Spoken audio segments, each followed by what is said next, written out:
Assalamualaikum warahmatullahi wabarakatuh. Perkenalkan, nama saya Muhammad Ilham Subagja dari kelas TAP 2. Di sini saya akan membuat storytelling dengan berjudul Bung Tomo, Surabaya, dan Api. Tahun 1945 adalah tahun kebangkitan Indonesia memproklamasikan kemerdekaannya pada 17 Agustus. Namun euforia itu tidak berlangsung lama, seperti badai yang belum benar-benar pergi. Ancaman datang kembali. Kali ini para penjajah lama ingin menancapkan kukunya sekali lagi. Bagian 1. Awal ketegangan. Di Surabaya, rakyat baru saja merasakan arti kemerdekaan. Tapi pada Oktober 1945, pasukan Inggris mengatasnamakan sekutu mendarat. Mereka bilang mereka datang untuk melucuti senjata Jepang, tapi diam-diam Belanda ikut di belakang. Mereka lewat NICA, tujuan mereka jelas, menjajah kembali. Saudara-saudara, rakyat jelata di seluruh Indonesia, terutama saudara-saudara penduduk kota Surabaya, kita semuanya telah mengetahui bahwa hari ini tentara Inggris telah menyebarkan pamflet-pamflet yang memberikan suatu ancaman kepada kita semua. Kita diwajibkan untuk dalam waktu yang mereka tentukan menyerahkan senjata-senjata yang telah kita rebut dari tangannya tentara Jepang. Mereka telah minta supaya kita datang pada mereka itu dengan mengangkat tangan. Rakyat curiga, pemuda marah, ketegangan pun meledak. Salah satu peristiwa penting di Hotel Yamato, bendera Belanda yang dikibarkan di atas hotel itu diturunkan. Bagian birunya disobek, menyisakan merah putih bendera Indonesia. Itu bukan sekadar kain, itu simbol harga diri bangsa. Bagian 2. Bung Tomo, suara yang membakar. Di tengah kekacauan dan semangat yang membara, muncullah seorang pemuda bernama Sutomo yang dikenal sebagai Bung Tomo. Bukan tentara, bukan pejabat, tapi ia memiliki sesuatu yang lebih kuat dari peluru, yaitu keberanian dan keyakinan. Juga, saudara-saudara rakyat Surabaya, siaplah, keadaan genting. Tetapi saya peringatkan sekali lagi, jangan mulai menembak. Baru kalau kita ditembak, maka kita akan ganti menyerang mereka itu. Kita tunjukkan bahwa kita ini adalah benar-benar orang yang ingin merdeka. Dan untuk kita, saudara-saudara, lebih baik kita hancur lebur daripada tidak merdeka. Sebelum kita tetap merdeka atau mati. Dan kita yakin, saudara-saudara, pada akhirnya pastilah kemenangan akan jatuh ke tangan kita. Sebab Allah selalu berada di pihak yang benar. Percayalah, saudara-saudara, Tuhan akan melindungi kita sekalian. Allahu Akbar, Allahu Akbar, Allahu Akbar. Merdeka! Bung Tomo mengambil peran penting sebagai orator. Ia menggunakan radio sebagai senjatanya. Dari siaran gelombang pendek di Surabaya, ia berbicara kepada rakyat dengan suara yang lantang, membakar, dan tanpa keraguan. Ia mengajak rakyat untuk tidak takut. Ia menyampaikan bahwa kemerdekaan bukan hadiah, tapi hak yang harus dipertahankan. Bahkan dengan nyawa, ia tidak mengejarkan kebencian, tapi ketegasan. Ia tidak memerintah, tapi menggerakkan. Bagian 3, 10 November, perlawanan yang meledak.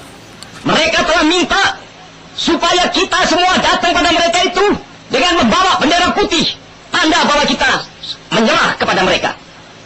Saudara-saudara, di dalam pertempuran-pertempuran yang lampau, kita sekalian telah menunjukkan bahwa rakyat Indonesia di Surabaya, pemuda-pemuda yang berasal dari Maluku, pemuda-pemuda yang berasal dari Sulawesi, pemuda-pemuda yang berasal dari Pulau Bali, pemuda-pemuda yang berasal dari Kalimantan, pemuda-pemuda dari seluruh Sumatera, pemuda Aceh, pemuda Tapanuli, dan seluruh pemuda Indonesia yang ada di Surabaya ini, di dalam pasukan-pasukan mereka masing-masing, dengan pasukan-pasukan rakyat yang dibentuk di kampung-kampung, telah menunjukkan satu pertahanan yang tidak bisa dijebol. Telah menunjukkan satu kekuatan sehingga mereka itu terjepit di mana-mana. Hanya karena taktik yang licik daripada mereka itu, saudara-saudara, dengan mendatangkan presiden dan pemimpin-pemimpin lainnya ke Surabaya ini, maka kita tunduk untuk memberhentikan pertempuran. Tetapi pada masa itu mereka telah memperkuat diri, dan setelah kuat, sekarang inilah keadaannya. Saudara-saudara, kita semuanya, kita bangsa Indonesia yang ada di Surabaya ini, akan menerima tantangan tentara Inggris itu. Dan kalau pimpinan tentara Inggris yang ada di Surabaya ingin mendengarkan jawaban rakyat Indonesia, ingin mendengarkan jawaban seluruh pemuda Indonesia yang ada di Surabaya ini, dengarkanlah ini, tentara Inggris. Ini jawaban kita. Ini jawaban rakyat Surabaya. Ini jawaban pemuda Indonesia kepada kau sekalian. Hei, tentara Inggris, kau mengendaki bahwa kita ini akan membawa bendera putih untuk takluk kepadamu. Kau menyuruh kita mengangkat tangan datang kepadamu. Kau menyuruh kita membawa senjata-senjata yang telah kita rampas dari tentara Jepang untuk diserahkan kepadamu. Tuntutan itu, walaupun kita tahu bahwa kau sekalian akan mengancam kita untuk menggempur kita dengan seluruh kekuatan yang ada, tetapi inilah jawaban kita.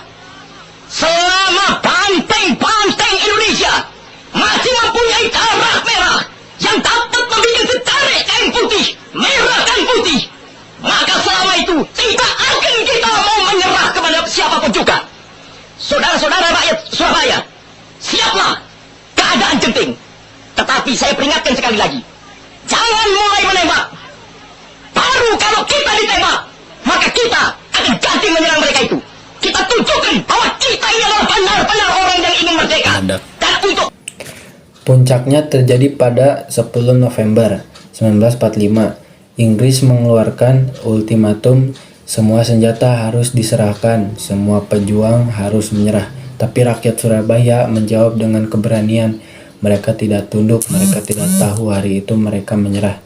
Maka masa depan bangsa akan kembali gelap. Maka terjadilah pertempuran besar pasukan Inggris dengan senjata lengkap, tank, pesawat tempur, dan kapal perang menghadapi rakyat biasa dengan senapan tua, bambu runcing, dan semangat yang tidak bisa dibunuh. Suara tembakan menggema di seluruh penjuru kota, rumah-rumah terbakar, ribuan jiwa gugur, tapi semangat tak pernah padam. Bagian 4. Semangat kebangsaan. Apa yang membuat rakyat bertahan? Apa yang membuat seorang ibu merelakan anaknya pergi ke medan perang? Apa yang membuat pemuda rela mati tanpa takut? Jawabannya adalah kebangsaan. Bung Tomo selalu menekankan bahwa Indonesia bukan sekedar negara, Indonesia adalah tanah air, tumpah darah, dan harga diri. Bahwa kita bukan bangsa yang bisa diperintah, bukan bangsa yang bisa dibeli. Ia menanamkan keberanian yang rasional bahwa lebih baik mati dalam kehormatan daripada hidup dalam penindasan. Dan dari kata-katanya lahir kekuatan yang tak bisa dihancurkan. Bagian 5. Warisan. Pertempuran Surabaya tidak dimenangkan secara militer. Kota itu hancur, banyak yang gugur, tapi dari peristiwa itu dunia melihat bahwa Indonesia adalah bangsa yang siap berdiri sendiri. Dari darah dan api itulah lahir makna sejati hari dari pahlawan. Bung Tomo sendiri tidak pernah meminta dikenang, tapi kisahnya tetap hidup karena semangat yang ia nyalakan belum pernah padam.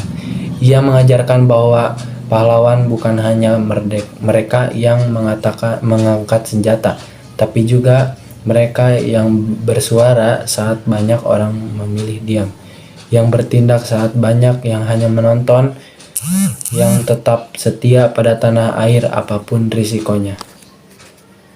Hari ini kita hidup dalam kemerdekaan, tapi kemerdekaan itu tidak datang begitu saja. Ia lahir dari keberanian rakyat yang bisa dari suara Bung Tomo yang menggema di udara, dari darah para pejuang yang tak dikenal namanya. Dan tugas kita hari ini bukan sekedar mengenang, tapi meneruskan, menjaga dan menghidupkan kembali semangat kebangsaan itu di sekolah, di jalanan, di rumah, di media sosial, di setiap sudut tanah air. Karena seperti kata Bung Tomo, Keberanian itu bukan tidak takut, tapi memilih bertindak meskipun takut. Sekian dari saya. Wassalamualaikum warahmatullahi wabarakatuh.